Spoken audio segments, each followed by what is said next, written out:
right. Welcome everybody to Insight Policing Livestream Uncut. Today, we've had a couple weeks break, but we're glad to be back with myself, Dr. Megan Price, Director of the Insight Conflict, the Center for Applied Insight Conflict Resolution and Insight Policing. We're here with Andre Brooks and Mike Delaney. Hello. And today we're going to be talking about investigating criminal behavior. Both of these gentlemen have extensive careers as criminal investigators in robbery, homicide, all kinds of things, and also investigating conflict behavior. What do you do? What do you get curious about when you see conflict on the job?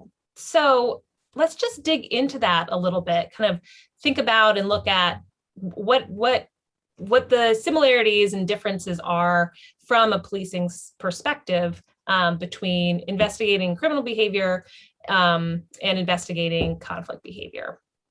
So kind of to jump in, let's talk about criminal investigations and really what are the goals? What's your goal as a criminal investigator? Well, I guess, again, Mike Delaney, 30 years in policing in the DC area here. But as an investigator, you're trying to get to the root of the crime that you're investigating, whether it's a robbery, a homicide, police-involved shooting, or a theft. You want to get to the meat of what's going on and why it happened, who did it, and what information you can use to prove against the person that committed the crime or persons. And like you said, Megan, when you're dealing in conflict as opposed to criminal activity, it's a real fine line as an officer, because a lot of citizens that we deal with may have biases against police, and that could be for anything, for any reason. We can come across a young kid that has zero interaction with police, but maybe their family per se may have dealt with police and had a bad interaction. And just hearing the negative comments that the family may say, or just things on social media, that kid that we come across may form his own opinion based on that. And as officers or investigators, we have to get curious. We have to find out why he's doing that, and we can't get in our feelings, because then we won't get what we want to get. And that's information, whether he's a victim, whether he's a witness or whatever, we want to get that information.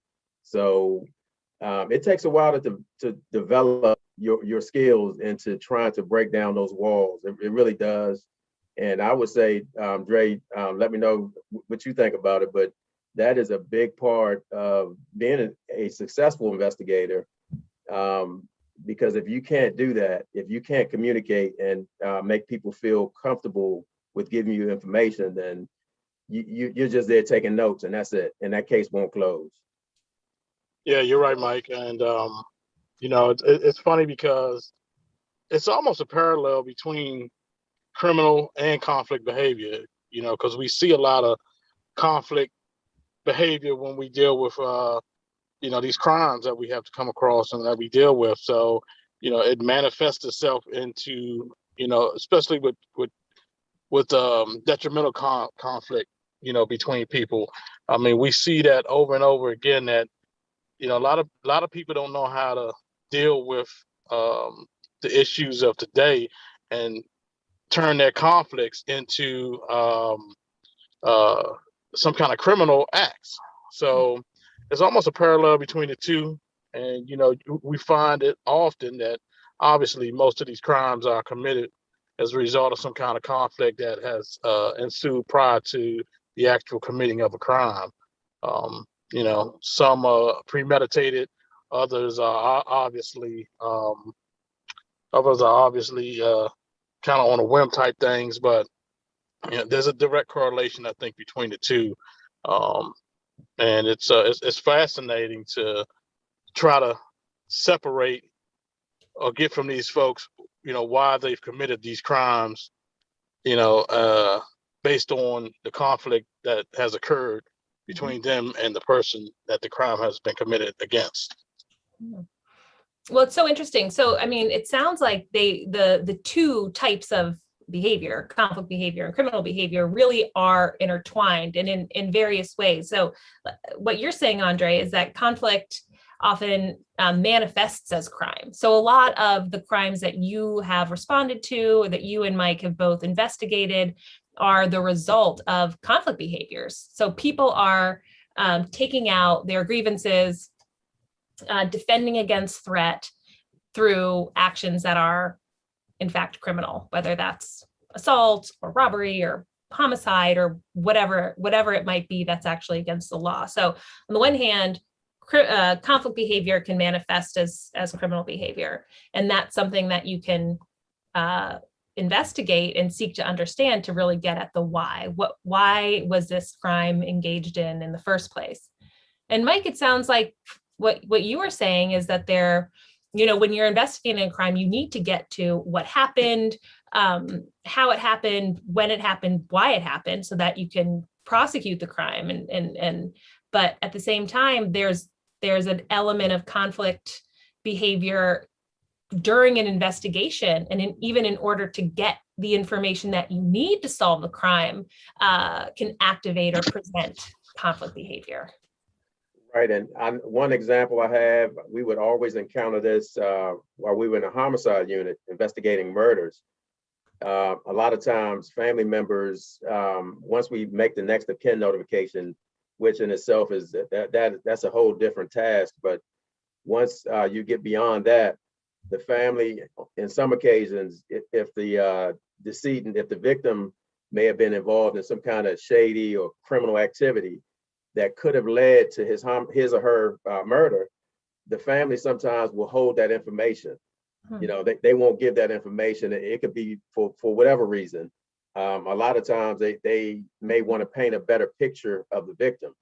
And that's like the wrong time to do that. With us, we want to, within that first couple of days, we want to get as much information as we can, because that's the vital time there.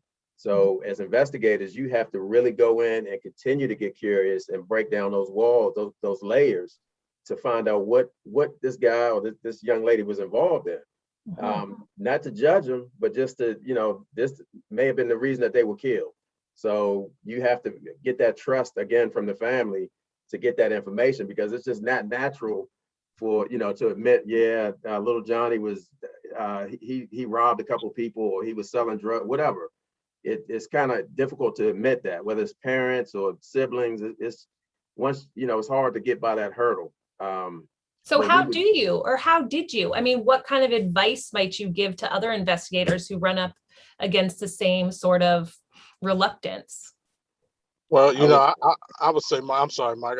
I would say, in that case, you got to be straightforward with the family and let them know, listen, we're a neutral party in this thing. We're here to investigate the crime, investigate, let's say if it's a homicide, but we need full disclosure, as to what this guy was into, what your loved one was into. If you have to be, from this point on, no matter what you say about him, it's not going to bring him back, but it may help bring some closure to your family, and so, help us solve a crime. So, and I mean, I know, me and Mike talked about this quite often, all the time. As painful as it is, it's like Mike said, a lot of these people don't want to, talk about what their loved ones were into, but holding back that kind of information, all it does is hinder our investigation, where you may not ever get a closure. And we like to try to make a closure before, a lot of times, the funeral occurs with a lot of these folks. So we tell them straight out, listen, you hold back something, or you don't tell us something.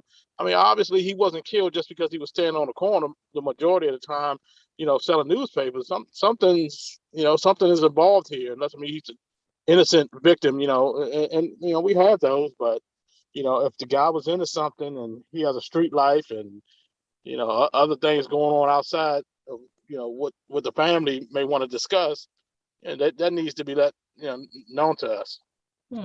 And just to add on to that, those were good points, Drake. I always go in and I try to figure out what member of the family or friends that is really trying to communicate and that really wants to help. And I try to, I go to them and say, look, this is our case together. This is not just my case. This is my case and your case.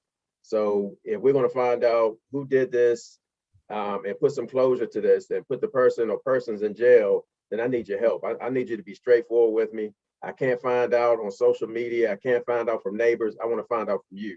And a lot of times that worked out, and like Dre said, you have to be transparent with people and upfront.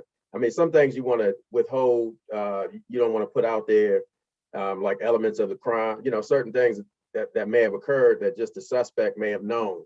But the things that you can put out, let them know, let them know what's going on.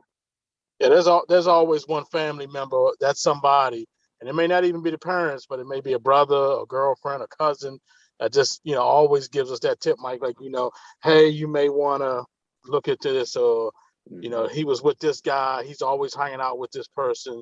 So there's always someone out there who understands our plight. And you just, as investigators, you have to have enough tact, enough patience, and enough communication skills to be able to find that person in that family or on that crime scene that's willing to, hey, look, if you can't give it to me right now, here's my card, here's my number, here's my cell phone, here's my office. As long as you make them know that you care and that you're there, and what we did often. I mean, we really cared about the victims, no matter what they were into. I mean, at this point, like I said, they were victims. They're victims of a homicide, and our job is to find out who killed them, despite. So, communication is the key. Understanding and showing compassion, even when they don't like the police. Showing compassion is I think is one of the most crucial elements in gaining the family's trust to solve these crimes. Mm-hmm. And on the backside of that, I've seen investigators, like Andre said, that you kind of have to be patient to an extent. You don't wait 3 or 4 days or a week. You give them a day sometimes, or let them get away from the other family members. But I've seen some investigators get too pushy and really put more distance between them and the family, and actually to the point where we had to pull some people out of family members' homes because it was like, you're just making this worse. And you can't do that because, we work around the clock. You get a fresh case, you're there. We would be there 2 days in a row with, nonstop and taking naps out in the back parking lot. So, I mean, it was very important to get that information right away. Mm-hmm. So it sounds like a lot of it has to do with, being transparent, letting the families know that, just like you were saying, Mike, that it's a partnership, that this is your case together. And so it's not that you're coming in and trying to get the information from them for your own personal, whatever it is, like, so you can, your career or whatever, but it's about the victim. It's about solving the crime. It's about them, and you need their help. And so that allows you to engage with them with that element of patience, not too long, but not too pushy, so that you can kind of build that relationship and establish the trust. Right. And that's important, because that's the only time it's going to happen, unless there's an officer or an investigator that may have a confidential source within that neighborhood or that family. It's going to take a while to get to what you need, done. Well, what about the perpetrators? I mean, were you guys investigating the suspects as well? Were you? Oh yeah, we the same philosophy. You really can't be too pushy, even to the point.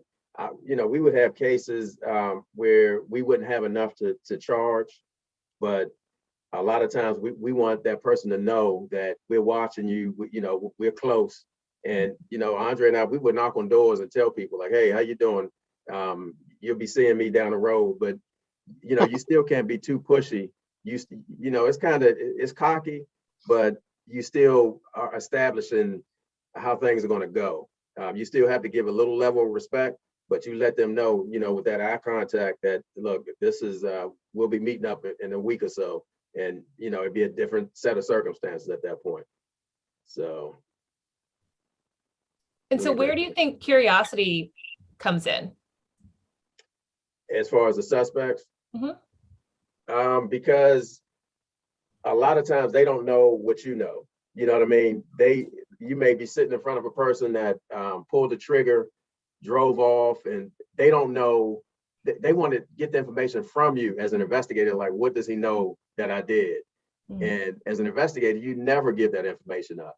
So that's their conflict right there. They're trying to put that shield up and say, look, I don't want to say too much, but I want to get information. How do I do that? Mm-hmm. And I'm telling you, it eats them alive because it's just not natural. You know, I don't want to give up too many secrets, but it's just not natural for a person to commit these type of crimes.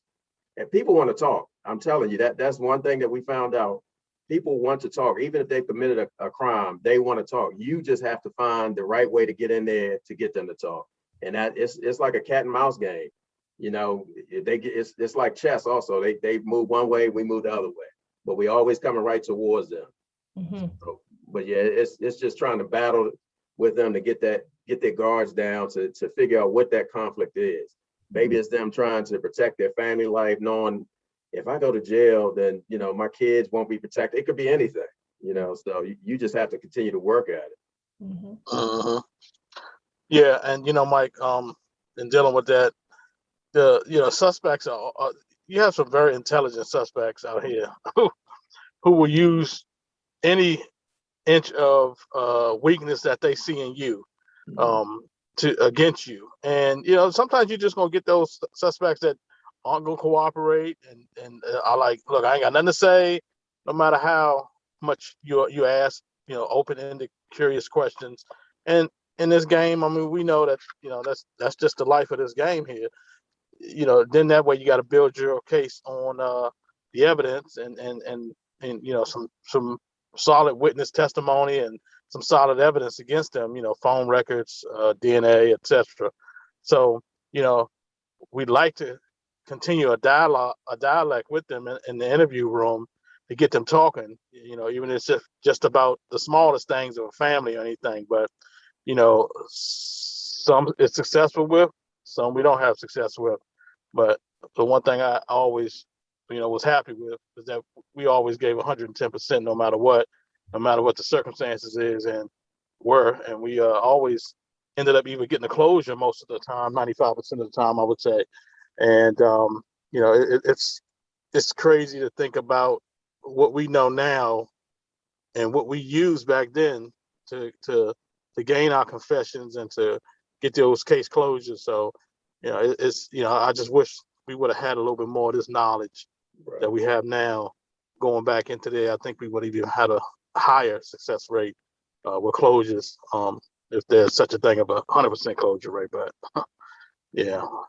I agree. I think insight policing, this training is vital. I agree with you, Andre. 30 years in law enforcement, and we kind of, you know, we utilize a lot of the skills, but taking this training back, you know, 15 years ago would have definitely benefited the citizens, our careers, and everything. So this is definitely a class that every level of law enforcement should take, whether it's a patrol officer, investigator, or supervisor. This is beneficial to everybody. Well, just on that, I mean, what difference do you think it would have made for you? Well, for me, I mean, just continuing to get curious and to de-escalate and try not to bring the emotions up, because especially dealing in homicides, I mean, you know, you're tasked with going out and finding the person that committed that homicide. And it's tough. I mean, you know, we took our cases personally, and it's hard not to get emotional. So I think that would have been one, just to step back instead of raising my level up more, maybe sit down a little more and get curious and trying to de-escalate that person. And it may have taken longer, but, you know, I think it would have had better results. So learning those techniques has definitely helped out.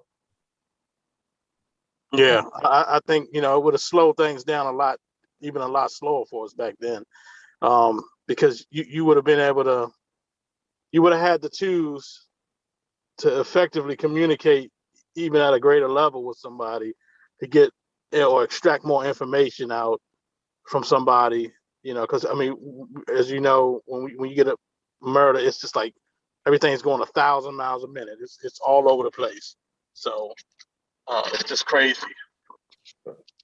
So yeah, I just think that, you know, having those skills back then, and I think, you know, giving these skills to the newer officers now will only enhance their ability to successfully close a case and, you know, bring that case to closure in court, basically, because that's your ultimate goal. That, you know, once you lock someone up and that case is not over, you know, you want to make sure that case is airtight, and the more information you can extract from that suspect, the better you'll have success in closing that case and get a guilty finding once it comes to court.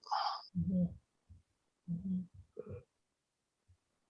Well, good. Well, thank you both. I mean, I think each of you has really illuminated, I mean, not only shared your very interesting experiences as investigators and really what it takes to get the information, to build the rapport, to build the trust, but that curiosity and being able to read a person, recognize their conflict behavior, and rather than getting pulled into it, you know, learn more about it. Where is it coming from? Why don't you want to talk to me? I mean, those things may have helped you even more when you were active in homicide investigations. But there's really this connection, and I think that's critical, the connection between conflict behavior and criminal behavior. Not only that conflict can drive crime, but it also can get in the way of investigating and closing those cases. So being fluent in recognizing it and communicating through it is a real benefit for all police. Yeah, I totally agree to that. I agree with that 100%. Yeah. All right. Well, we've come to our time. So thank you both. And thank you all for watching. And we'll be back again next week with more. All right. Now take care. See ya.